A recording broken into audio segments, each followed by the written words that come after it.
Hello అండి అందరికీ. ఈరోజైతే మా ఇంట్లో చేసుకునే చిక్కుడుకాయ పచ్చికారం రెసిపీ చూపిస్తాను చూడండి. చాలా బాగుంటుంది. ముందుగా స్టవ్ పై కడాయి పెట్టుకొని ఆయిల్ పోసుకొని పోపు దినుసులు, ఉల్లిపాయలు, పచ్చిమిరపకాయలు, ఉప్పు వేసుకొని అయితే ఫ్రై చేయండి. పచ్చిమిరపకాయలు అయితే కారం ఉండాలండి, లేకపోతే కూర టేస్ట్ అంతా అనిపించదు. మీరు కావాలనుకుంటే పచ్చిమిర్చిను ఉప్పు మిక్సీ పట్టుకొని అయినా వేసుకోవచ్చు, అలా వేస్తే ఇంకా బాగుంటుంది.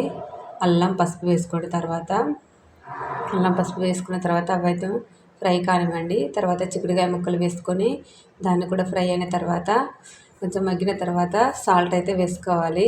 సాల్ట్ వేసుకొని అది కూడా కొంచెం ఉడికిన తర్వాత అంతే అండి, కొంచెం ధనియా పౌడర్ వేసుకొని స్టవ్ ఆఫ్ చేసుకోవడమే. తర్వాత కొత్తిమీర అయితే వేసుకోవాలి, అంతే అండి. చాలా బాగుంటుంది.